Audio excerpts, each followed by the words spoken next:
The message came at exactly midnight. No greeting, no explanation. Just a photo. His ring. The one he never took off. The one he'd twisted when he was nervous. Slipped onto my finger once as a joke and said, "Soon." The image was sharp, deliberate. It rested on bare skin that wasn't mine. In the corner of the frame I caught the edge of a bedsheet. White. Unmistakable. My phone felt heavier in my hand. The room around me stayed still, as if it didn't yet understand what had entered it. I didn't sit down. I didn't breathe right away. Then the second message appeared. You deserve to know. No name, no apology. Just that sentence, sitting beneath the proof of a life I thought I was living alone. I stared at the ring until it stopped looking like jewelry and started looking like a decision that had been made without me. In that moment, before anger, before grief, I understood one thing with absolute clarity. Whatever happened next wouldn't be about saving anything. It would be about what I was finally willing to destroy. Before that night, my life felt sealed. Not perfect, but certain in the way long relationships often are. We'd been together for years, long enough that commitment stopped being discussed and started being assumed. The ring had become part of that assumption. Not an engagement yet, not officially, but close enough that people treated it as inevitable. I did too.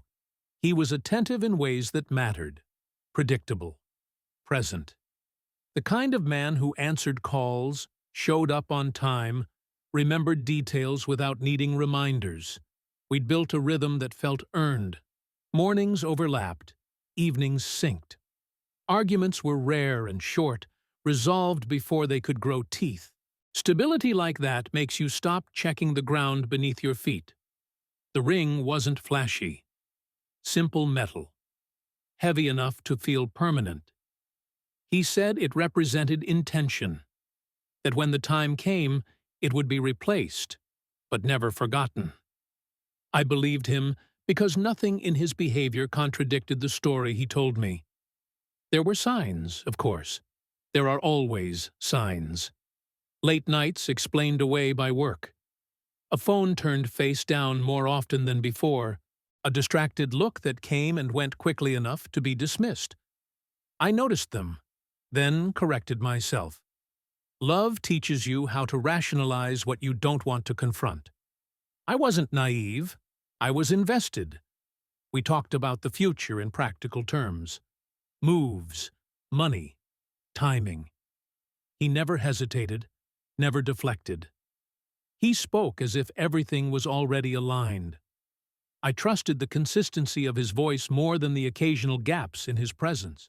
What I didn't know, what I couldn't have known yet, was that somewhere parallel to my certainty, another story was being lived. One without long-term plans, one without promises. Just heat, secrecy, and stolen moments that didn't need explanation because they were never meant to last. The mistress, though I didn't have a word for her yet, wasn't part of my imagination. She was real, close enough to touch what I believed belonged only to me, bold enough to decide when the truth would surface. And I would later understand that her message wasn't an act of kindness or cruelty. It was a disruption. Because before midnight, I thought betrayal would arrive loudly, through confrontation, confession, collapse.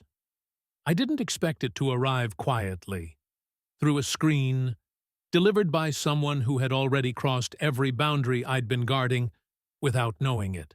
The ring, I would learn, wasn't just a symbol of his intention. It was a key, and once it left his hand, it unlocked everything I'd been refusing to see. I didn't respond to the message right away. That mattered. Not because I was calm, I wasn't, but because I understood instinctively that whatever I said first would set the terms. I needed to see how much she wanted to say without being invited. Another minute passed. Then another message appeared. He told me you two were basically over. There it was, the familiar line, almost boring in its predictability. What made it dangerous wasn't the excuse. It was the confidence with which she delivered it, like someone repeating something she'd been assured was true. I asked for one thing, just one. How long? The reply came faster than I expected. Long enough for that ring to mean something to both of us. That sentence shifted everything. Until then, this had been betrayal in theory. Now it was intimacy in practice. He hadn't just cheated. He'd reused a symbol. He'd allowed something sacred to become transferable. I stared at the photo again. This time I noticed details I'd missed. The angle. The intention. The way the ring was positioned so it couldn't be mistaken for coincidence. This wasn't a careless mistake she'd stumbled into. This was a message she'd planned to send. "Why are you telling me?" I typed. There was a pause. Longer this time. "Because he said he'd leave you," she answered. "And tonight I realized he won't." The honesty caught me off guard. Not because it was generous, but because it was self-serving in a way that made sense. She wasn't exposing him for me. She was exposing him because she'd reached the same conclusion I was just beginning to face. I asked where he was. She didn't hesitate. She sent an address. That was the incident. Not the photo. Not even the confession.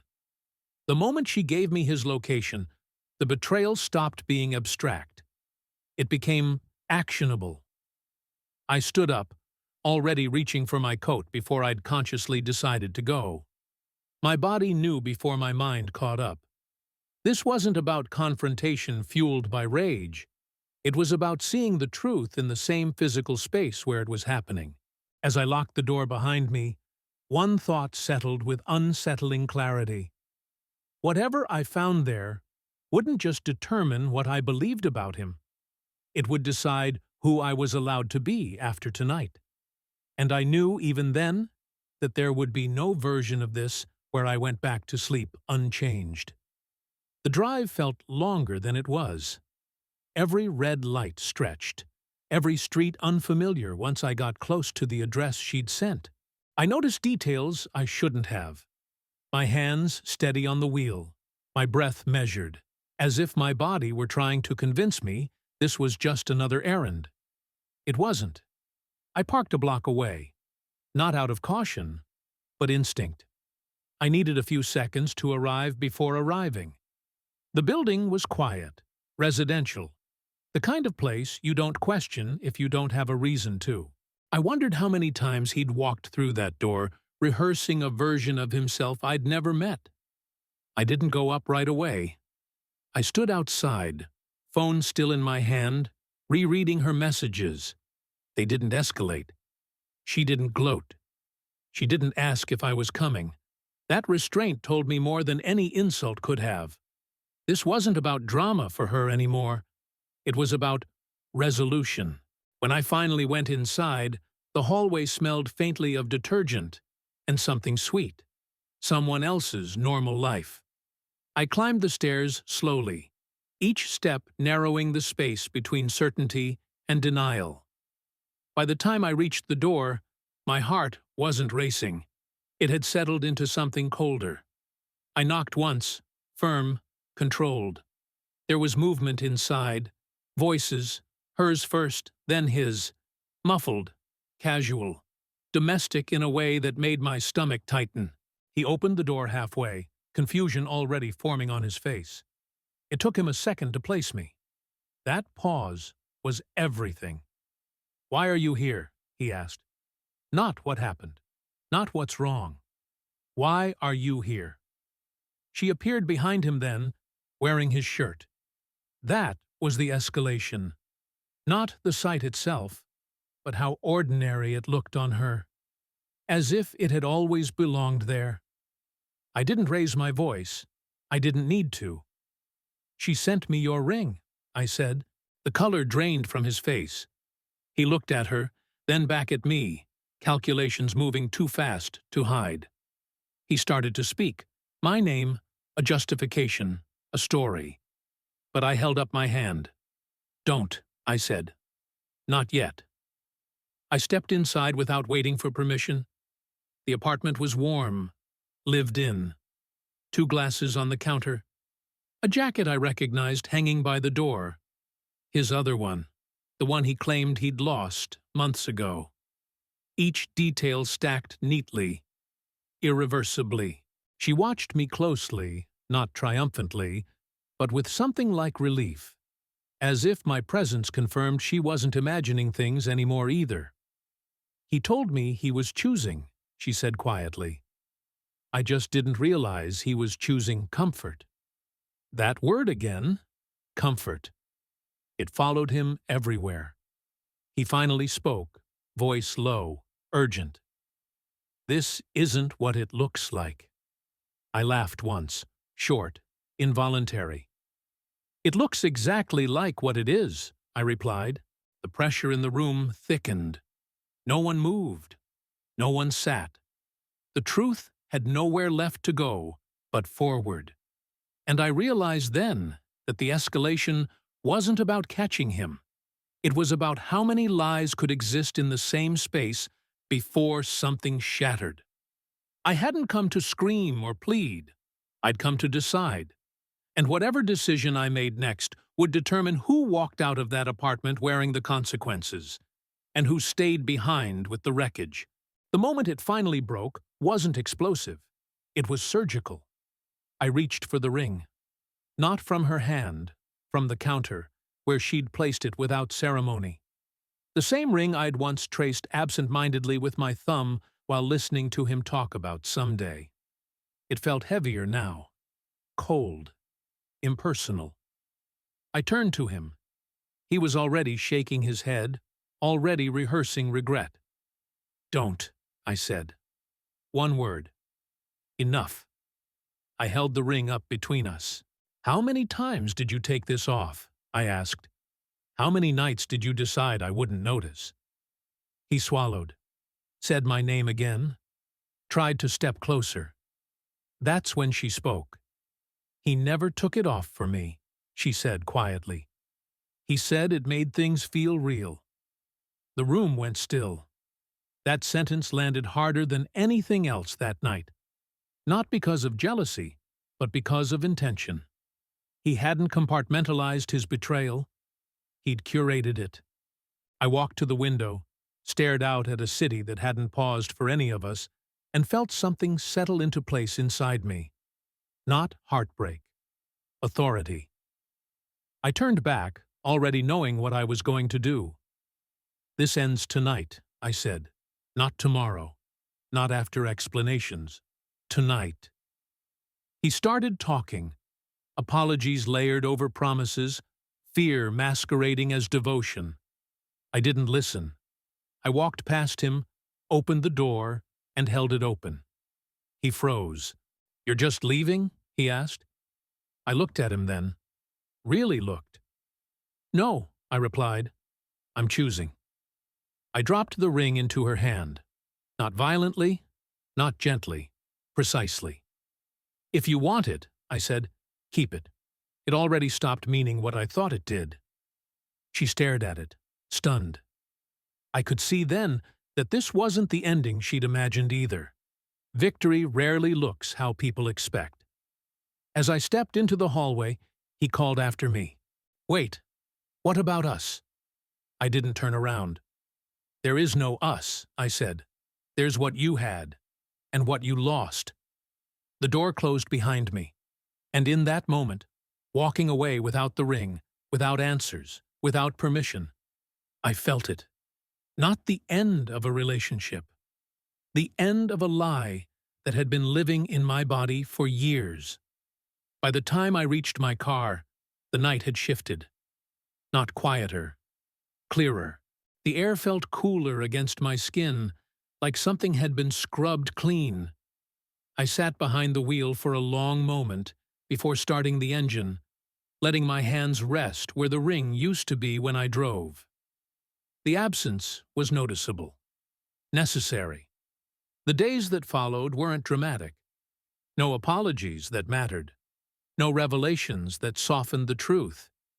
He reached out, of course. Long messages. Explanations shaped like remorse. I didn't respond. Not out of cruelty, but because there was nothing left to negotiate. I already had what I needed. What surprised me was how quickly my body adjusted to the loss.